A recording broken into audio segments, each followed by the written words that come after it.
Alright guys, so I'm going to go ahead and show you what my process was for this project overall. Originally we started over here and I made these walls and I had these floors over here. Floors on the wall. This was so that I can actually divide up some of the parts of the graph, or I mean my grid, which I was then able to use for like this column right here. This bigger wall I was able to take right here. I took these smaller chunks. And then the doorway, same as well. I use this one right here with one of these smaller ones. And then at first I'm going to show you guys how I was able to get these meshes. Well, my materials for my meshes, I mean. I have my orange mesh over here and my gray mesh right here. And then we have the UV maps being used as UV map 1, so then it doesn't look weird, because if you see I switch it over to UV map 2, then all of my textures are all out of wonk. That's just because we actually did this over here. Let me go ahead and show you. Wrong one, my bad. There we go. We then compressed all of these. So then we had a little gap in here. This is so then when we bake in Unity, it will actually fill that gap in with the lighting. So then we have no gaps in the actual project. We did that by using this UV packer right here. We changed the settings to 256 by 256 with 2 padding. We combine it and everything there. And then the way we were able to export everything out, we had to use these UV maps right here. And then we also had to make sure every other object in here, like these colliders down here, do not have any extra properties, so then it wasn't taking extra memory.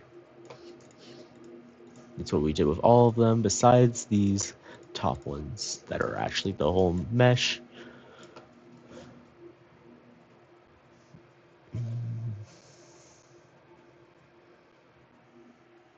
Okay, and then since we already did the UV maps over here, which I will show you right here, they are already mapped, so we didn't really have to worry about remapping them once we were copying them once moved over here.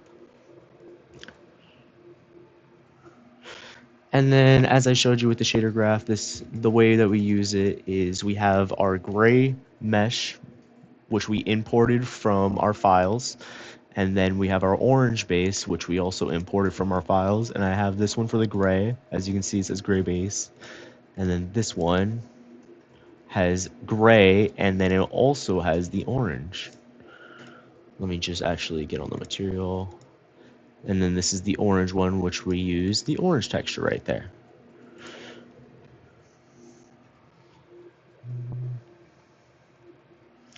And then I was still in the process of making these squares that I made previously and these little arrangements so then the player can walk around and actually jump over them, etc. And I'm guessing that this is probably why that my door was so big when I imported it, because when I imported it into my actual Unity project right here, my character was really tiny at first, so I just increased the scale, and then I was able to move all of these in pretty easily. They were originally all rotated weirdly. I'll show you guys. These are right here. This is the mesh that I use, which I have all of these on mesh collider. So for the hallway, I'm using the hallway mesh. For the doorway, I'm using the doorway mesh, and for the pillar, I'm using the pillar mesh. And that just worked the best for me. I was reading in Discord that I can move the pivots of these colliders back in Blender, which will I then have to export back into here, which I will be doing that in the future. So then when I move my new assets in and I move those old assets in, I can re-import them and have them both moved in at the same time. But for now, I just created this little corridor with the little end way with 3 of these paths, 3 of these hallways. And then I also made another doorway, and I want to eventually put a little an extra pillar blocking off this whole square corner right here. And then I also wanted to show you guys my lighting probes. I was able to move them around and keep them over here. I probably should add a little bit more. I'll make sure to add more by the next ones. And I'll add some more over here and over here. But for now, this will work with my baking, which I will show you. This is my lighting settings and how I have that. I put everything in my designer assets right here. So we have our both our materials, which these are the ones we imported in, which I then put under a shader graph, which I then use to move these materials in actually. And then in doing so, that just helps get this actual material in here from Blender so that it looks the similar and it stays the same. You see how the inside is that gray. We can go back into our assignment over here and you can see the inside's gray, the rest is orange, and it stayed with the same UVs and the textures are in the same spot as always. And now if I run this, you can see